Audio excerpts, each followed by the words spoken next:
पिंपरीमध्ये आज नाट्य संमेलनाचं उद्घाटन होणार आहे। याच उद्घाटन सोहळ्यासाठी मुख्यमंत्री आणि उपमुख्यमंत्र्यांसोबतच शरद पवार यांची देखील उपस्थिती असेल। पण शरद पवार यांच्या उपस्थितीमुळे आता अजित पवार यांच्या उपस्थितीबाबत प्रश्नचिन्ह देखील निर्माण केले जात आहे।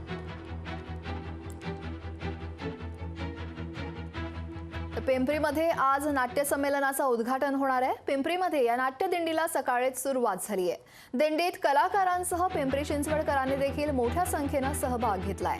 पिंपरीमध्ये आज 100व्या अखिल भारतीय नाट्य संमेलनाचं उद्घाटन होणार आहे। तर संमेलनापूर्वी शहरात नाट्य दिंडीला सुरुवात झाली। या दिंडीमध्ये अनेक कलाकारांसह पिंपरी चिंचवडकरांचा उत्स्फूर्त असा सहभाग नोंदवला गेलाय। तर नाट्य संमेलनाच्या उद्घाटनासाठी उपमुख्यमंत्री अजित पवार आणि शरद पवार यांना निमंत्रण देण्यात आलंय। हे दोघेही एकाच व्यासपीठावर येणार का हे पाहणं देखील तितकंच महत्त्वाचं आहे। आणि याच दिंडी दरम्यान वैभव मांगले यांच्यासोबत संवाद साधलाय आमचे प्रतिनिधी सुशांत डुमरे यांनी।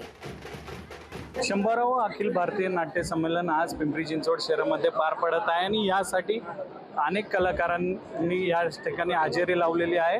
नाट्य दिंडीला देखील सुरुवात झाली आणि अनेक कलाकार यामध्ये दाखल झालेले आहेत। आपल्यासोबत वैभव मांगले आहेत। सर, काय सांगणार, कसा उत्साह आहे आणि आज 100वे नाट्य संमेलन पार पडते, कसं बघतात? मला वाटतं ही सगळ्यांसाठी अभिमानाची गोष्ट आहे की 100 वर्ष झाली मराठी नाटकाला।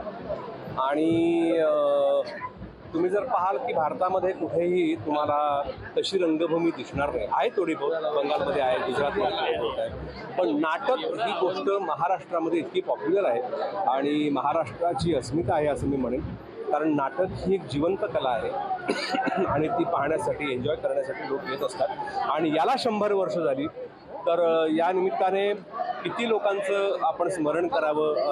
बालगंधर्वांपासून, देवलांपासून, किर्लोस्करांपासून तुम्ही किती नावं घ्याल की ज्यांनी मराठी नाटक जिवंत ठेवलं आणि मराठी नाटक सादर केलं। सो मला वाटतं ही फार अभिमानाची गोष्ट आहे आणि सगळ्यांसाठीच अभिमानाची गोष्ट आहे। सो हे 100वे नाट्य संमेलन आपण जोरात साजरे करूया आणि आनंद लुटूया। नक्कीच 100वे नाट्य संमेलन हे सर्वांमध्ये एक आनंदाचा उत्सव आपल्याला या ठिकाणी पाहायला मिळत आहे। सुशांत डुमरे, लोकशाही न्यूज, पिंपरी चिंचवड।